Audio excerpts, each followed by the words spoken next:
Hi everyone, welcome to UW Communication Leadership Program info session. I am Liao, I'm the Assistant Director of Outreach in our program. I also have a few colleagues join us today. So for today's agenda, I think we'll start to let them introduce themselves. Maybe we can start with Heather. Great. Hi, everyone. I'm Heather Werkel. I am the Assistant Director of Academic Services for Comm Lead, and I'm excited to see you all and answer any questions you have today. Thank you. Anika? Hello, everyone. I'm Annika Yao, and I'm a MCDM cohort 25 student. Nice to meet you guys. Thanks. Olive?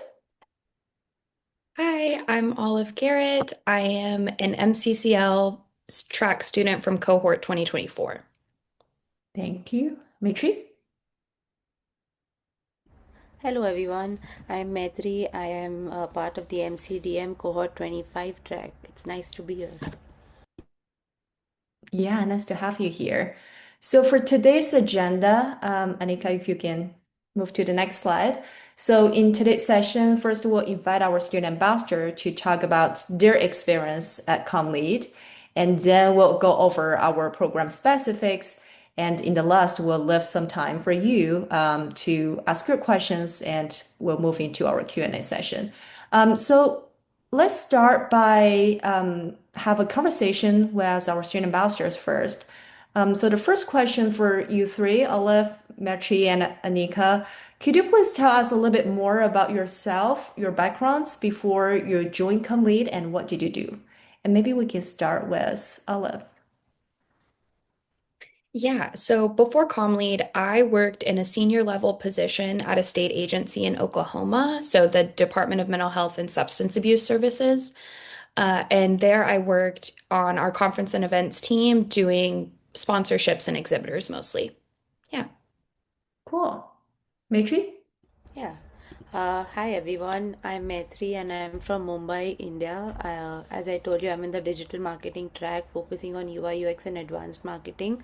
I did my bachelor's in mass media and then MBA in marketing and strategy.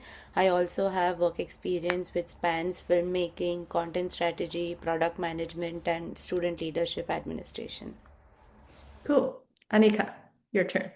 Yeah.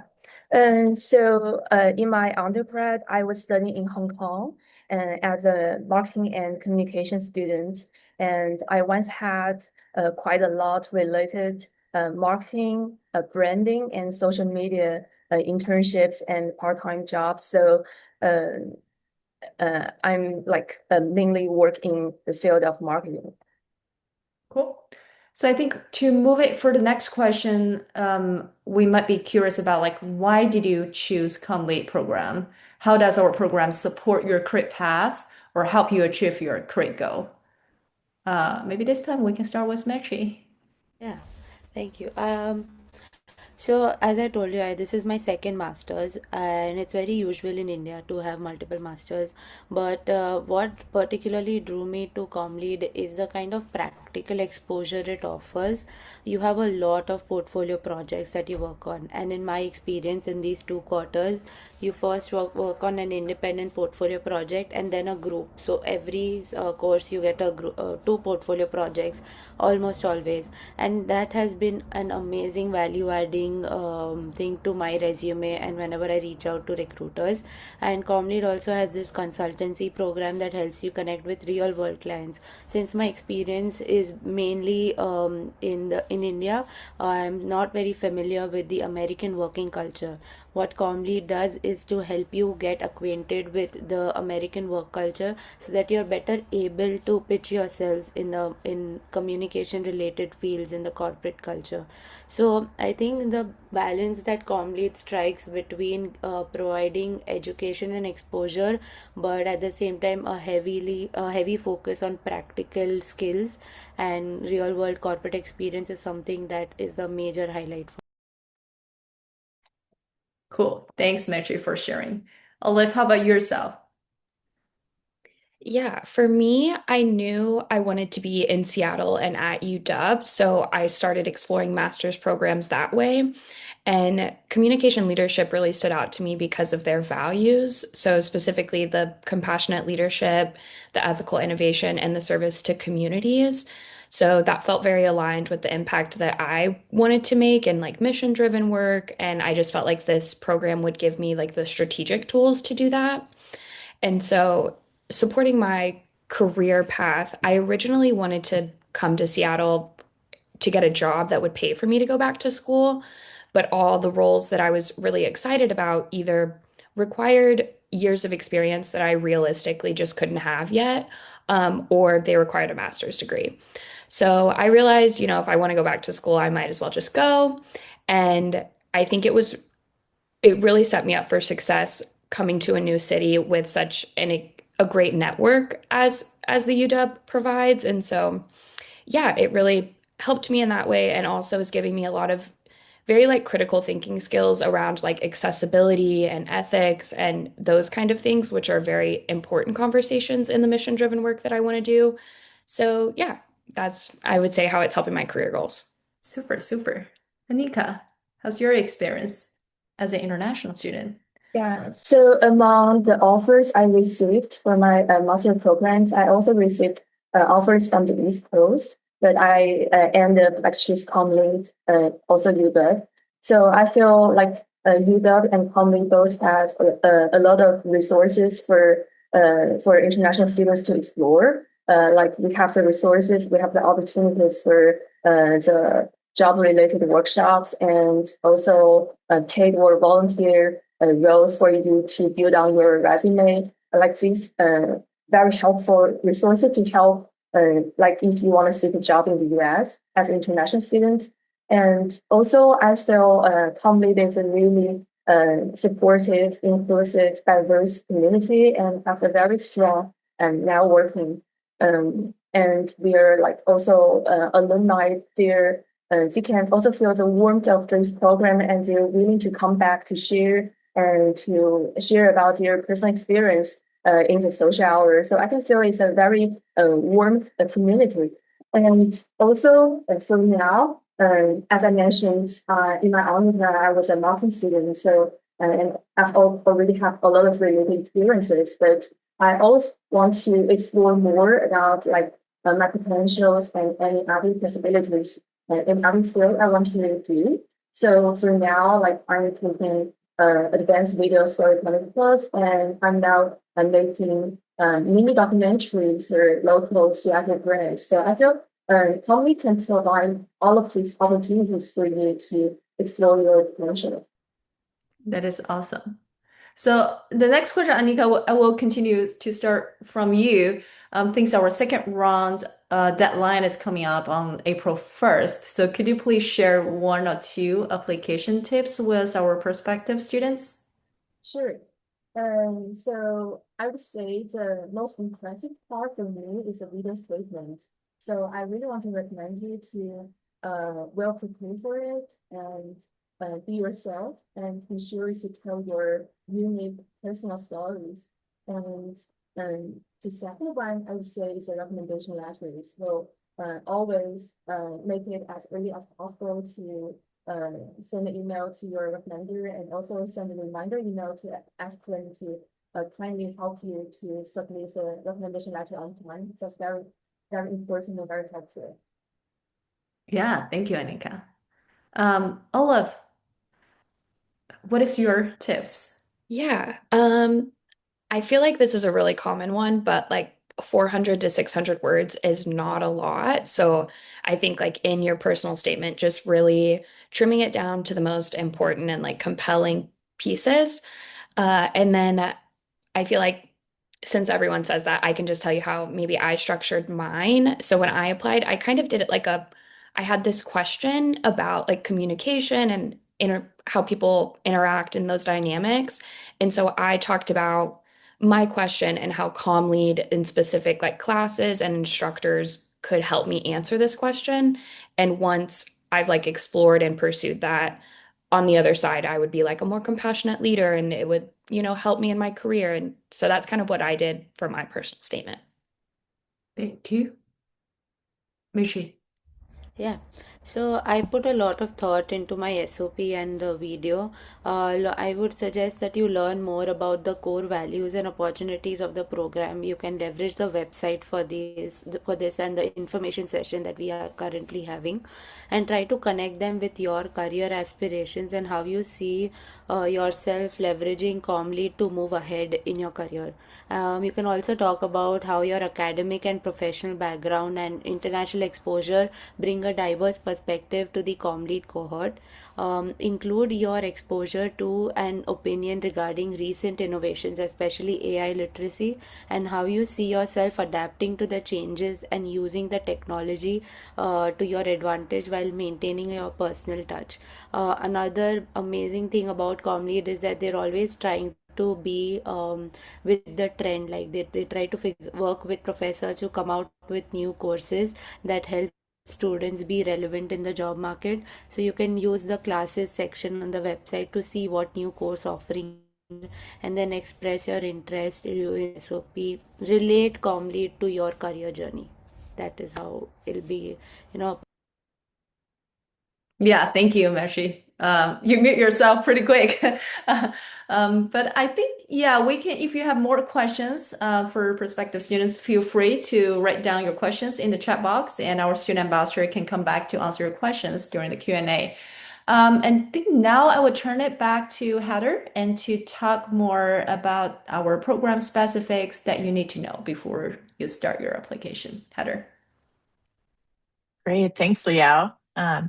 And thanks, Annika. Got the slides back up really quickly there. So I will start with the next slide and talking about just some good things to know about our program.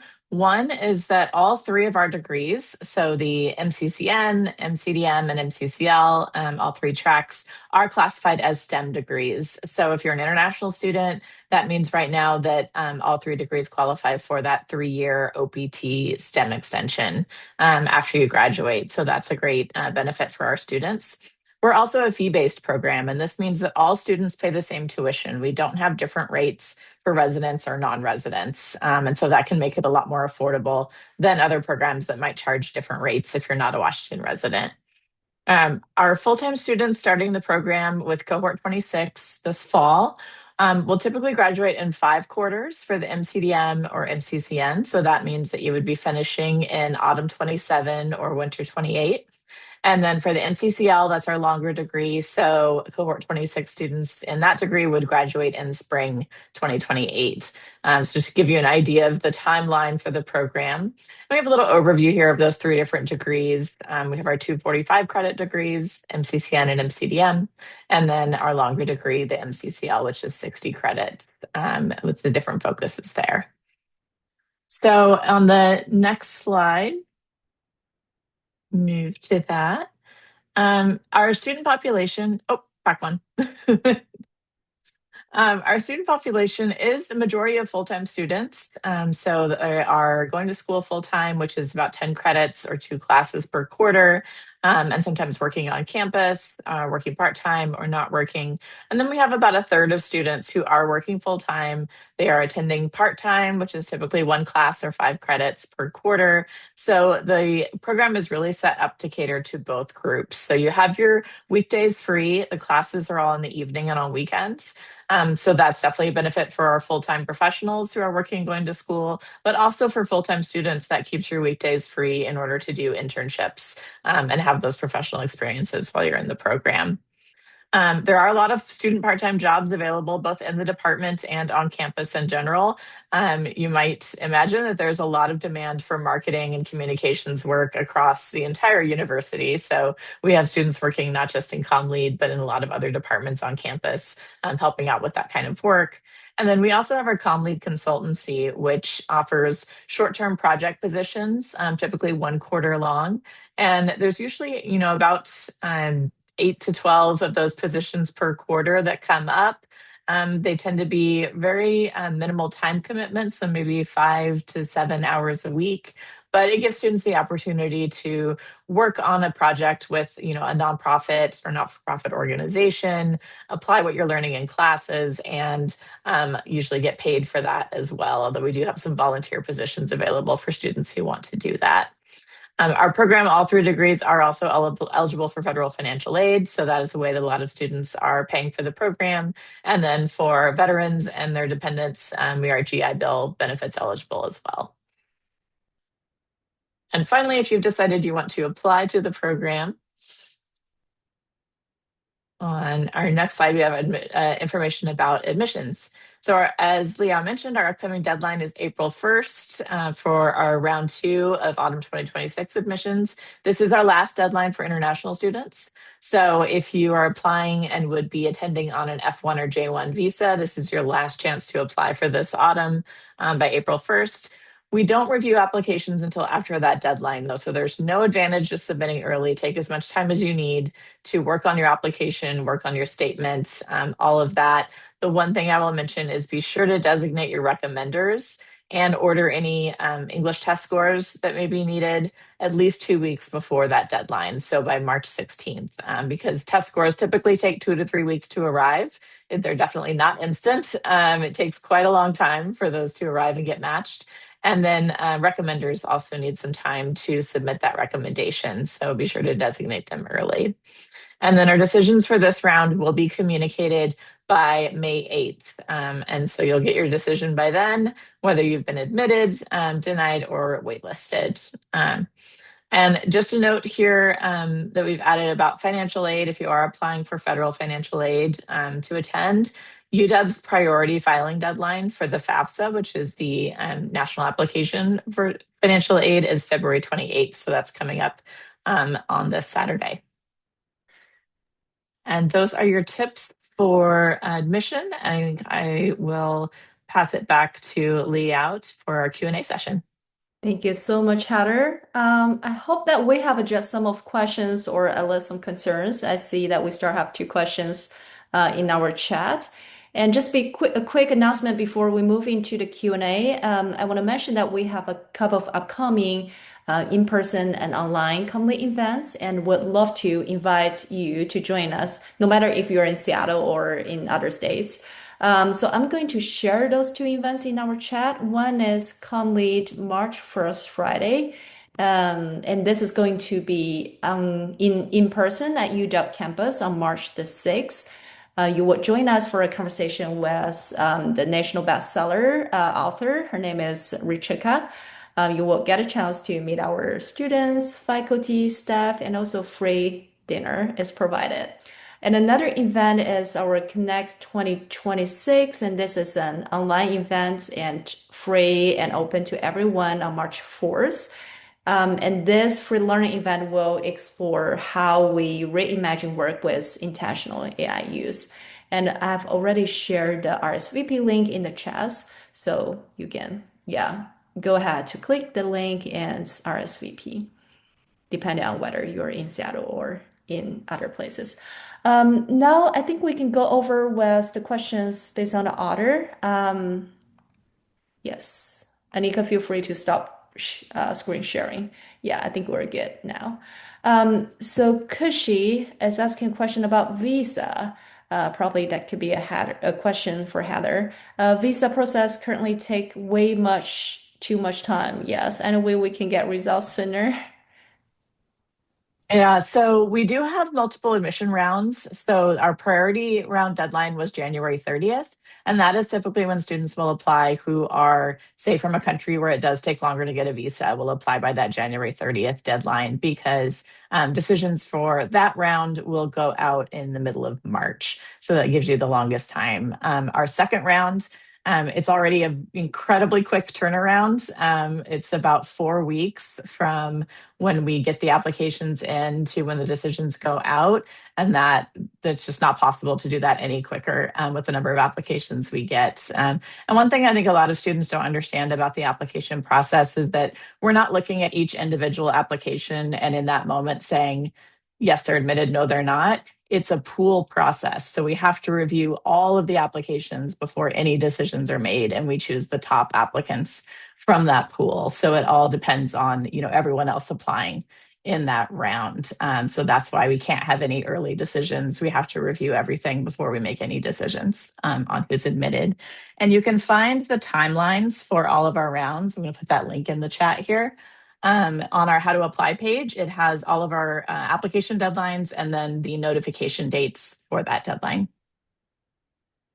Cool, thank you. And I think this also answered Nancy's question, like how long it normally takes for application who apply for within the January 30th deadline, right? Yeah, Heather. I think that question is being stressed. Yes. So in that table is when we have those dates for January 30th applicants. It says by March 31st. Right now, we're expecting that to actually be a week or two before that. So we're hoping to get those out by about March 16th. Okay, cool. Thank you, Heather. The next question comes from Ryan. Can you go over the career outcomes for this program? So I just shared in our chat box about our Comm Lead career direction. As of now, we have more than 1,400 alumni during the past 24 years.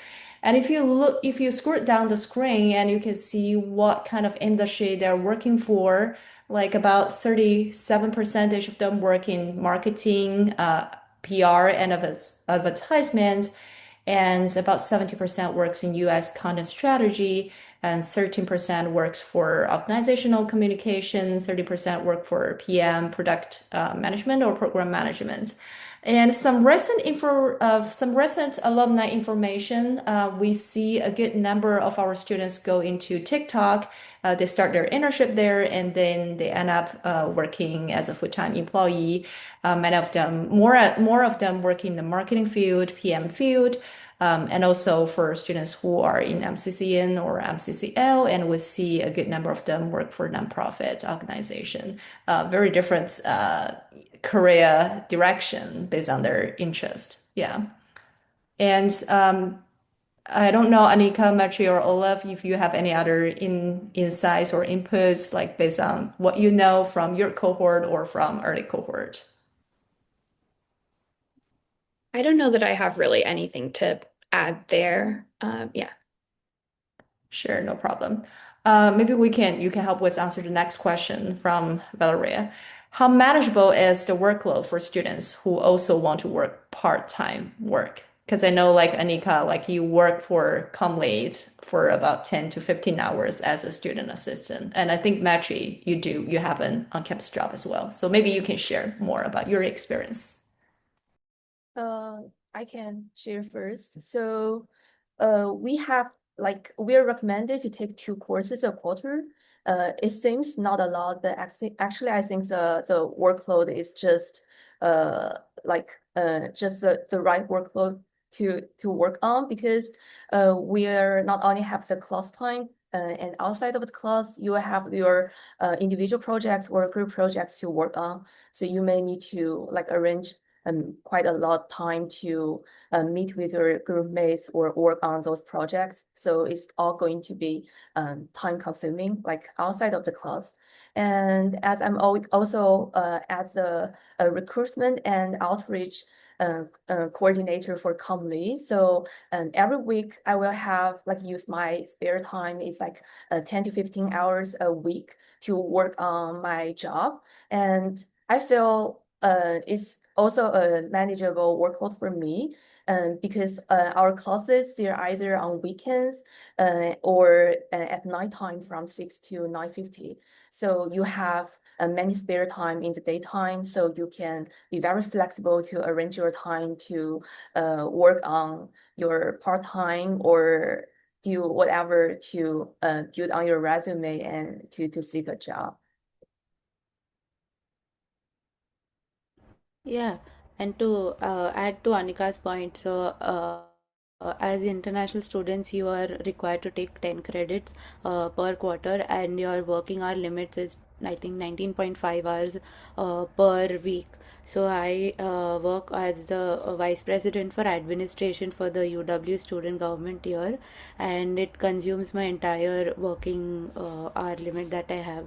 But however, Comm Lead classes are from 6 p.m. to 10 p.m. on weekdays. I have not taken any weekend classes, so Anika would be a better person to answer that. And the workload is completely manageable. Here, it's up to you how you want to finish your assignments, how you want to pace yourself, what kind of a portfolio project are you going to take. The professors are very involved in your progress, so in case you're not able to manage it, they guide you on how to manage it. They try to brainstorm with you on a one-on-one session as well. I have not faced any issue till now with managing the class workload and the part-time workload. It's actually helping me sometimes when I have to create newsletters for my job. I actually reach out to my professor to take guidance. Okay, what would be the kind of content that I should put out there? Because I don't know. So they're very involved. You can integrate your it's preferred that you have an on-campus job that helps you grow in the direction of career that you want to. But if not, there are always opportunities to interact with the professors and manage workload. Cool. Thank you both. I think Manisi have a very related question, quite relevant question about the workload as full-time students. Like, how many hours per week do you attend the courses, and what is the timing in the evenings and weekends? I think what you mean is like how many hours that you study in the in the evening and weekends, right? Yeah, it might be hard to say the exactly hour, but do you have a general idea about the hour, like how much that you work during the weekends and how many hours that you attend the courses? Should I take that? Yeah, so my classes have till now they've always been from 6 p.m. to 10 p.m. So 4 hours per week. Every course gets one class per week of 4 hours. So that has been pretty manageable. And then you spend, I think, at least 2 days on submitting. So every week you have to submit one assignment. That should take up another 4 hours if you between 2 days, so 2 hours per week per day. And 4 hours are pretty manageable to fit assignment, and another 4 hours of actual in classroom learning. I hope that answers your question. Oh, yes, you did. Cool. Manisi has another question about internship. I think that is a good question. How many students do internships in their last semester? Is it paid, unpaid? And are there any specific companies that hire interns for projects? Um, I think student ambassador, you can answer that. You feel free to add on this. But in general, for we do have a lot of students like they work for internship during the summer quarter in the summertime. And there are several ways for them to find those internships. One way is through Comm Lead consultancy projects. I think Comm Lead we have tons of clients from the real world that they hire students, and some of those are paid and some of those are unpaid. Usually, students start as a volunteer to work on some unpaid project for this consultancy, probably in the first year. And then during the summertime or in the second year, they will get paid positions. And also, in terms of what kind of opportunities they can find through companies, I would say first we share our weekly jobs email, which includes we have a complete job board, which includes all the internship, part-time, on-campus, off-campus job opportunities that students could apply. And usually when we share those opportunities internally with our students, we do have a connections, like either through our alum or through our faculty. So that means like when you apply for those opportunities, you are already in the internal like application pool that they recognize that you are from Comm Lead. And another thing is we do have a lot of career related events. Like every month we host First Fridays events. So that will have a company come to us, and sometimes they will have their hiring manager or HR to meet our students. And also we're going to host like a crit fair in April. Like that's our annual events. Um, just for Comley students. So we're working with employers. They will send their HR, and many of them are looking for interns to hire from ComLead. So those are different type of ways that you can get hired. Probably not just the last quarter, but also like some students find it in the first year or during the summer break. Yeah. Cool. Any other to add, Olive, Machi? And Anika, if you are working on internship or plan to work on internship. Yeah. I oh, I think let Ollie take add her point then. Oh, I was just going to say that I was planning on doing my internship in my last quarter. Like, that's just kind of the way that my schedule and credits had worked out, that that was like the only spot that it fit. Um, and so I don't know how common that is, but it was an option that was available for me. Yeah. Cool. Uh, I was going to say that I took up a consultancy project even before I arrived in the US, because the mails that Leah was talking about, they start coming, reaching you as soon as you are enrolled into the program. So I'd say take advantage of that. And in your first year, like it's rare to get a paid job, but an unpaid exposure is very value adding, because since you're building your profile. And now I'm working on my second consultancy project, which has potential to be converted into a full-time role as well. And I think Liao can add more to it. Previous alumni, alumni have converted consultancy projects into full roles once they've passed out. So yeah. Cool. I will share our consulting web page with everyone so you can take a look and to see our current projects. Cool. I think we can move to the next question from Muna. Probably Heather could help with answering this question.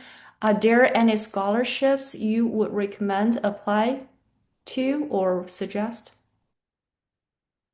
Yeah, so the first place I usually send students who are looking for scholarships is on our tuition and financial aid page, which I've just put the link in the chat.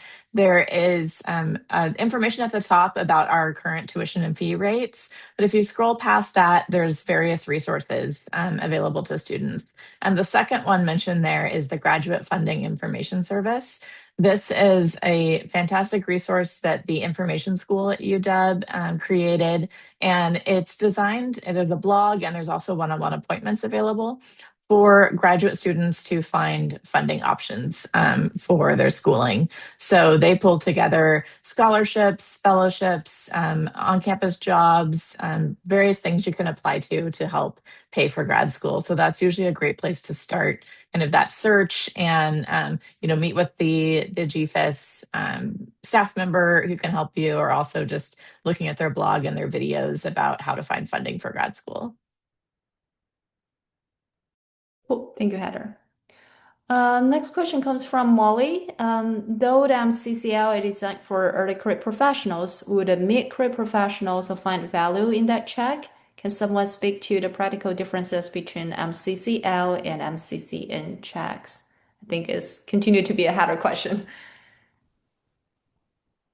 Yeah, I was going to say, then I'll ask, like, all of us are MCCL students, so might have some insights there too. But from my perspective, one of the main things that makes the MCCL an early career degree are the extra supports built into it for a new professional. So, for example, there's a professional writing requirement. So you have to take a class that helps you learn how to do professional writing. There is also an internship requirement in that degree. So you have to complete an internship in the MCCL. And then finally, the second year in the MCCL, you complete a year-long capstone project where you're kind of pulling everything together and creating a research project and deliverable that shows kind of what you've learned throughout your time in the whole program. So those aspects are what makes it kind of designed for someone without a lot of work experience. That said, we do have some people in the MCCL who, are mid-career folks who are maybe pivoting from a different field and coming into communication, who really wanted to do that degree. And I think most of them who chose the MCCL over one of our other degrees, it was because of that capstone project, because they had already like a project idea they wanted to do, or they were really interested in doing that kind of in-depth year-long research project. And that's why that program was appealing to them. On the flip side, some students who are mid-career might choose the MCCN or the MCDM because they're like, well, I've been writing for decades. I don't need a professional writing class. I have all this work experience. I don't need an internship. I just want to take the classes that are relevant to me. And so they might choose one of those shorter degrees for that. So I hope that's helpful. Cool. Thank you, Heather. Ryan has another question. I see on the program set that students have access to credit coaching for individual coaching. Do students pay on their own, or is that included in the tuition? Yes, it's included in the tuition. It's totally free. So we do have two credit coach that we work with. One is Lin Juve and one is Samantha. And Samantha is also a alum from Comm Lead. So each quarter, and they offer one credit workshop that includes like resume, LinkedIn profile, mock interview, how to network, and salary negotiation based on their expertise. And they would talk about those credit workshop. Those are totally free. And also they offer like one-on-one 30 minutes credit coaching session with our students.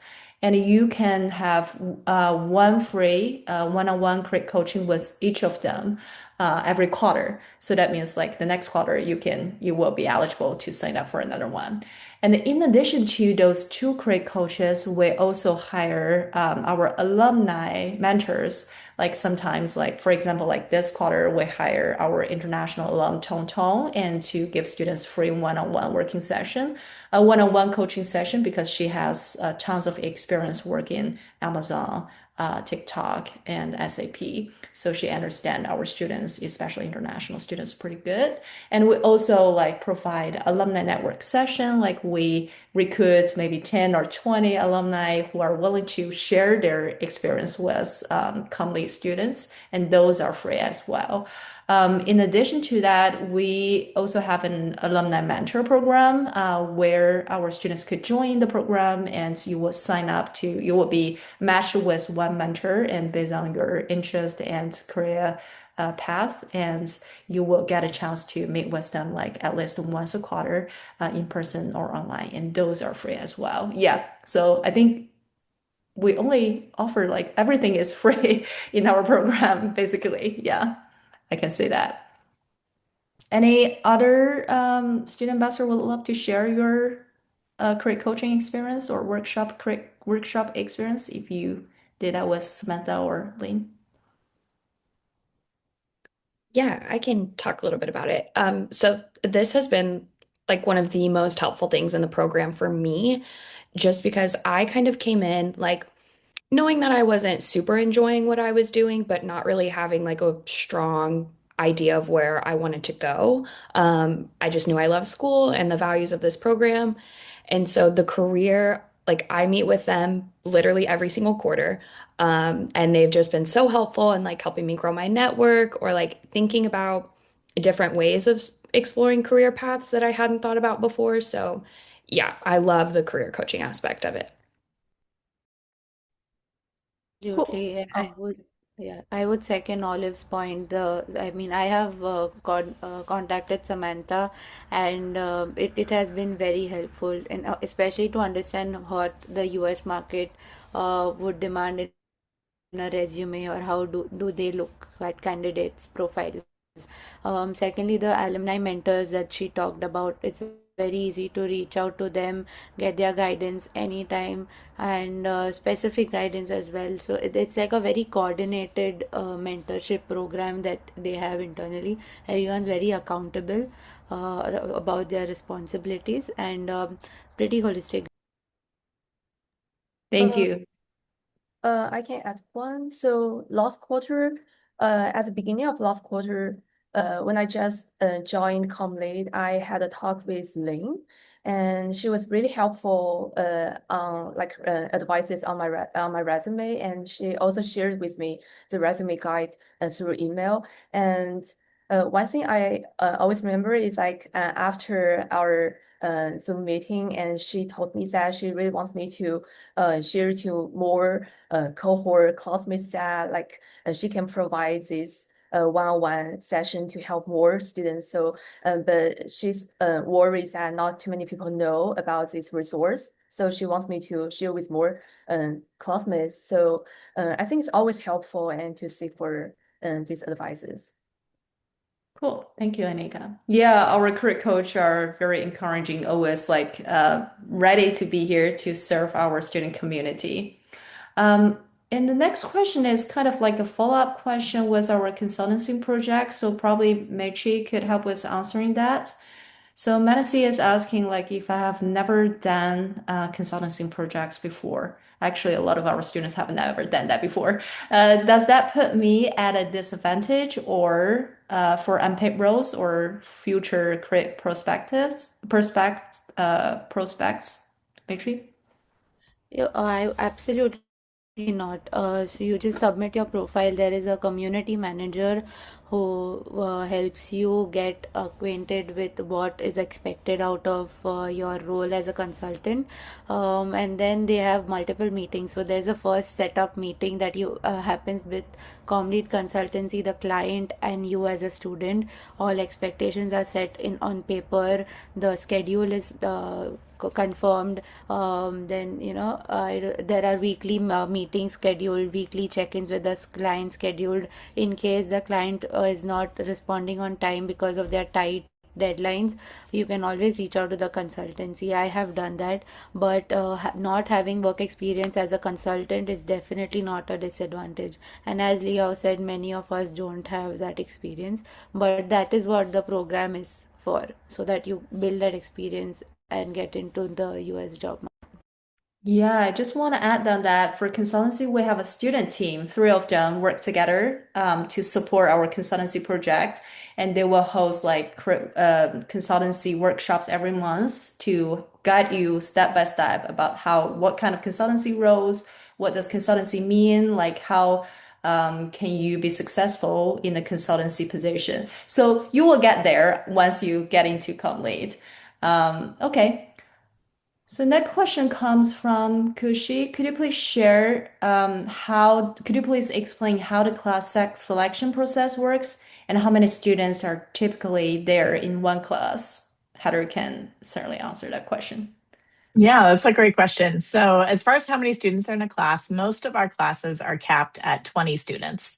So, that's kind of the most common. There are some classes that are a lot more hands on that might have a 15 or 16 student cap for like our practicum classes or like advanced video storytelling, those kind of classes that are a lot more intensive. And then there's a few that go up to like a 30 cap because they are largely group project based and very popular classes. But most are going to be 20. The one exception to that is our Comm Lead 501, the required class that everyone takes their first fall quarter. That's the entire incoming cohort. That's kind of a foundational class to get people set up for the program. So that has everybody starting the program. But other than that, most of your classes will have 20 students. And then, as far as how you register for classes, UW operates on a quarter system. So that means we have 4 quarters per year: autumn, winter, spring, and summer. And class registration tends to happen about halfway through the quarter for that next quarter. So, right now, we're right in the middle of spring registration. When we're in the middle of winter quarter, students are signing up for their spring classes. And then in the middle of spring quarter, they'll start signing up for their autumn classes. So registration's all online. It like opens at a set time and everybody, logs on and signs up for their classes. And there is a little bit of competition. There's always every quarter a few classes that are very popular that might fill up very quickly, but we offer enough spaces for everybody who wants to be full-time to be full-time in registering for those classes. So I don't know if other folks might want to share their class registration or selection experience. Great. Yeah. Cool. Thank you, Heather. We got a lot of really good questions in the chat today. Renee is asking, oh, I love your question, Renee. What about late career students in mid-50s and transitioning careers? My UW degree and then 15 years background in management and another 15 years in media.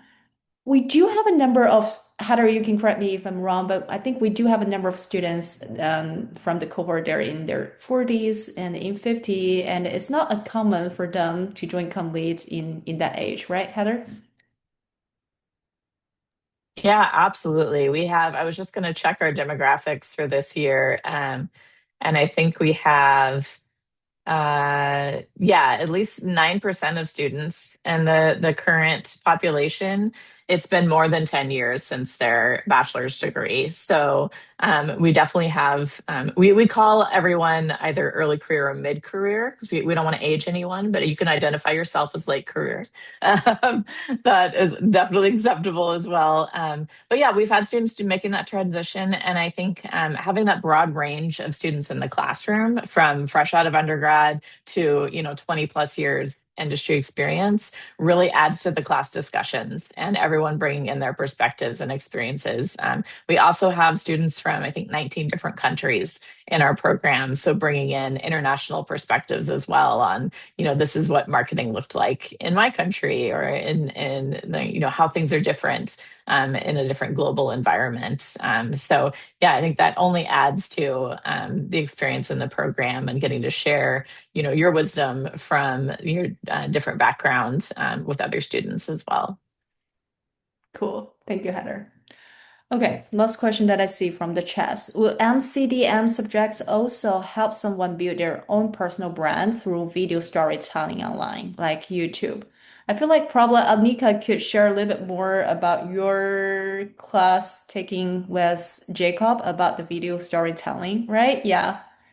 Yeah, so since last quarter and this quarter, I was taking Foundations of Video Storytelling and Advanced course with Jacob, which is also our Comm Lead alum and our professor in this video storytelling class.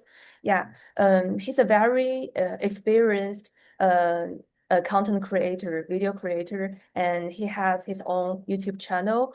And he always combine like the theoretical knowledge like in class, such as how to do the lighting, how to do the editing, how to use Premiere Pro.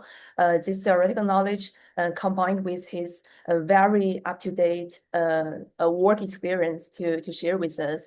And it's very like the thing I want to point out is that this course, as I also mentioned a little bit, like we're in the advanced video storytelling class. So we're assigned into different groups and to work with real clients.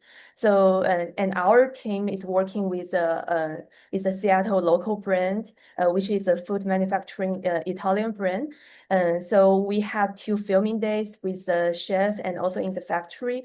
And now we're working on the editing stage. So I would say back to your question, for sure, like during the whole process, you're going to like have the very fruitful learning by doing experience, like to really work on the project and really work from the 0 to 1, like from the script writing and to filming and to editing and to finalizing the final video. So if you want to do your own personal YouTube channel, for sure, I think this the course experience can be very helpful.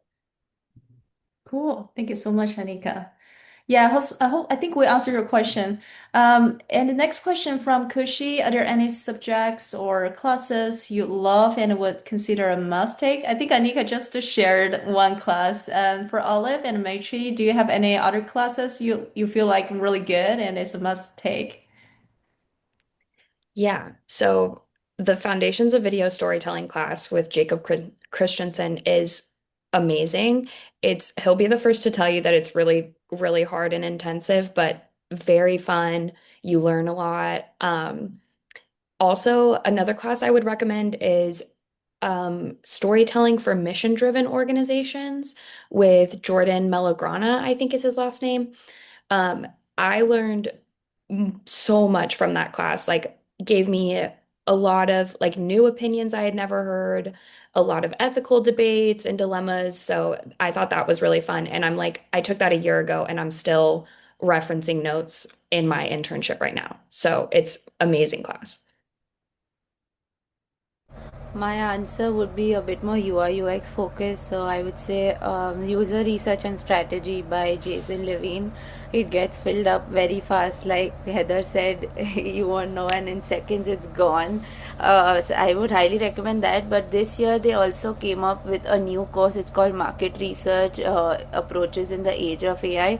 It's taken by seasoned faculty here who used to teach user psychology, but this is a new career offering. He's the director of market research at Microsoft, and it's been amazing. The kind of learnings, it all practical. It's like so there are two instructors in the class. That's why the class size is bigger, like Heather mentioned, and you get to see actual Microsoft slides and the workflows that they follow in order to draft a market research approach for different kinds of needs. And it's been amazing. I'm still like about to finish the class, and if y'all get a chance, that'll be a Metri, I think you mute yourself before you finish your answer, but that's fine. We got it. We got it. Thank you. Yeah. I think we cover all the question. There's one more question from Renee. Uh, if I have difficulty deciding between the programs, is it possible to meet with an advisor in person or on campus to help me find the right fit? Yeah, that's a good question. I was just about to share a few ways to engage with us after this info session. You can always email us at commlead@uw.edu if you come up with additional questions. And if you want to meet with us one-on-one, one way is we have an upcoming student ambassador Q&A, and the other way is you can always book a meeting with either Anika, she is our student recruitment coordinator, and or also Heather, she's our assistant director of academic affairs. And Heather will share the booking link in the chat box. Yes. And also the degree comparison. Yeah. And also another way to connect it with us is definitely through our upcoming events that I want to highlight in the chat box. And one is our March 1st Friday event on campus at UW campus. And to be honest, like I think our admission committee will be there. Not Heather, Iking, our program director will be there. Alex, our associate director will be there, and Laura, our faculty member, will be there. So they're all on our admission committee. So why don't you just come to say hi and let them know who you are? We'd love to see you there. Or if you're not in the Seattle area, no problem. You are welcome to join our Connects March 4th if your time zone allowed. Otherwise, you can always like watch the recording um, after the event. Liao, Yeah. can I chime in with one more um, Yes. response there? Just on Renee's comment, and I'm sure a lot of people are also, trying to decide between degrees. One thing I want to point out for that is that you can change degrees after you start the program. So I don't know if we have anyone in this room who did that, but we have students every quarter who decide after they've taken a few quarters of classes, whatever the degree they applied with, and they're like, actually, I'm a better fit for this one. And so you can make that change once you're in the program. So hopefully that takes a little bit of pressure off on, you're not committing for the entire 2 years when you're applying in the first place. Just choose the best fit, and then you can change later if you need to. Great. Um, Sorry, I just wanted to add one point regarding the classes. Please check the prerequisites for advanced classes. That is going to be important if you're planning. Like I had disturbed Heather a lot before I even got to US. I sent her an Excel sheet of what I plan to take across quarters, but I did make sure what prerequisites are required. If you don't take the prerequisite classes, the advanced classes, you might not be eligible, or it will be difficult to catch up. So just be mindful of that. Cool. Thank you so much. I hope we cover all the questions that you want to ask in this session. And Anika also just shared everyone's LinkedIn profile. If you want to connect with our current students, feel free to do that. Oh, on LinkedIn. Okay, I think we can answer one more question from Anissa. Is there a way to check the prerequisites? Um, it's mentioned in the classes section on the website. You go to academics, you go to classes, and then you read about each course. And whichever course has a prerequisite, it will be explicitly mentioned. And in case you have further questions, Heather is always very helpful in. Great. Awesome. Thank you everyone for contributing great questions and great answers. Good luck with your application and hope to see you in Seattle campus in the fall. Good luck. Bye, everyone. And thank you, student ambassadors, for your help today. Super engaged conversation. We'll stay here for one more minute in case you have any last minute question. Thank you, Whitney, for joining us. Hope you feel better soon. Okay, I think we're good. Thank you, Anika, for your support.